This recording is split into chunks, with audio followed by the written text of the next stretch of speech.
Welcome back to the channel for LearnGameWriting.com. I'm Drew McGee, and in this video we are going to be talking about characters.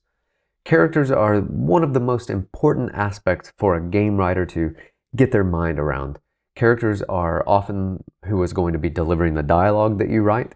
Characters move a plot through events that occur to them or because of them. And characters are just a lot of fun to display various emotions. So let me ask you a question.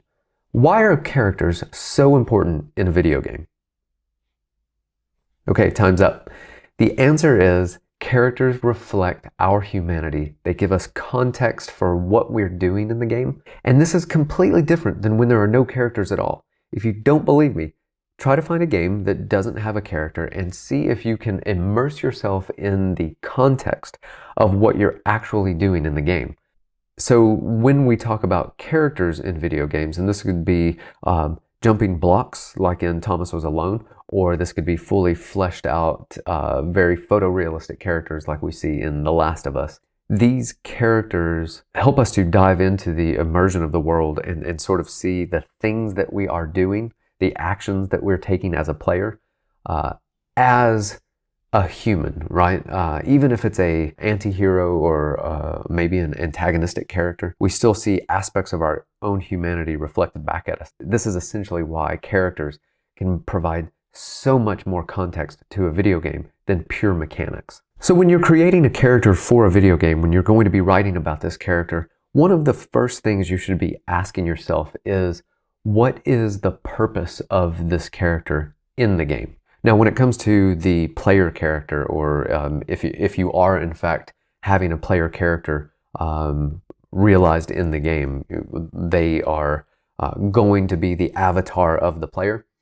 This can often be fairly easy to say, like, well, the purpose of this character in the game is to allow the player to experience the story and the world of the game, to participate or perform the actions and the gameplay mechanics. There's also the secondary characters, right? There's the characters that the player is not playing as.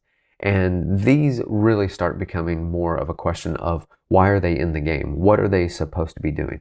So if you have an antagonistic character, they are ultimately the foil to the protagonist. They give a reason for why the protagonist has to be there and save the day. You also have non-player characters, NPCs. These characters can flesh out a world. You may not need to go through a full breakdown of why this character exists, but they could be a villager, or they could be someone in a government office that gives that realistic vibe that, okay, this place is lived in and there are workers working here. You've also got merchants. Not to say that these merchant characters have to be one-dimensional and just serve the player character. They could actually have stories themselves, and you come back and you learn from them, or you help them, and then you're able to unlock further goods because you were able to help them. But it's always important to understand the purpose of the character in the game. Now let's get into the two most important aspects that I believe are crucial when creating a character.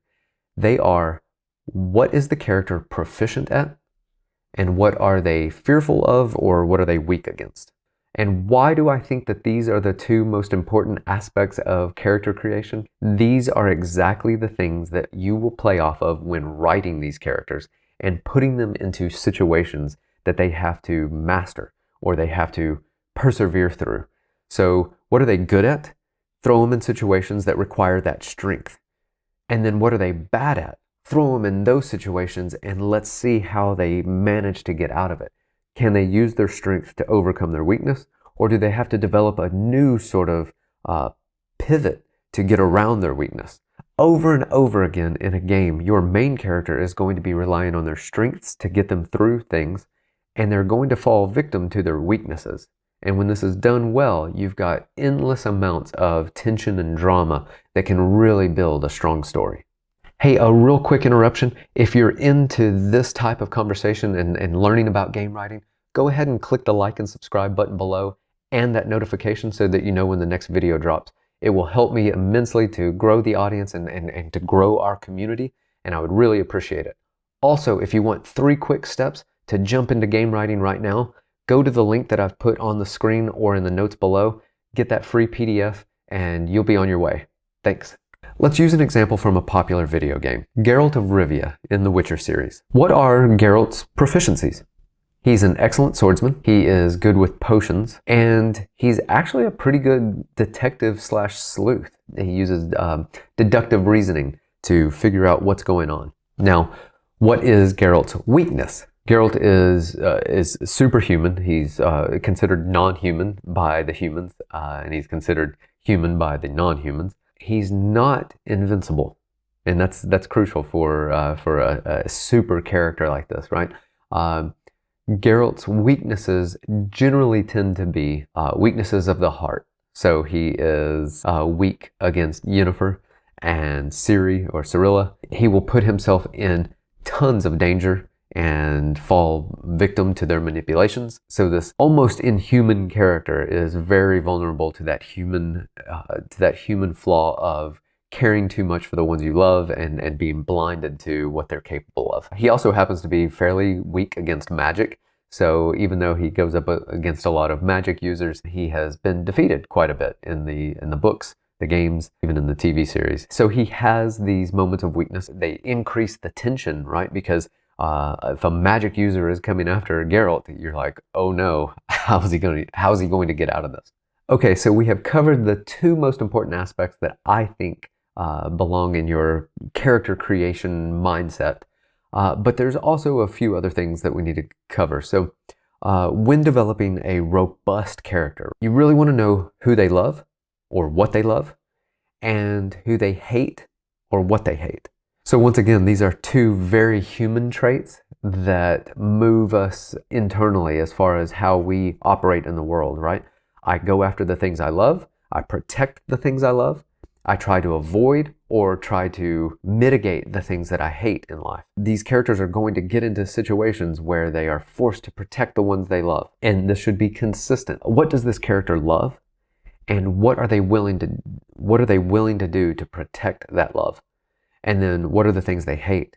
And when you establish these concretely and early, then when you put the player character in that situation, I'm thinking Indiana Jones, right? I hate snakes. When there's a situation and there are snakes around, the audience is already there with like, uh-oh, this is bad. He hates snakes. Play with these things. Put these characters in situations where they're forced to protect the things they love. It may be your entire storyline, but they're forced to protect the things they love, and they're forced to engage with the things they hate.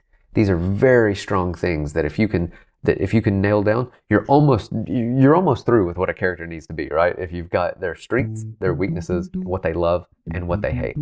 Almost.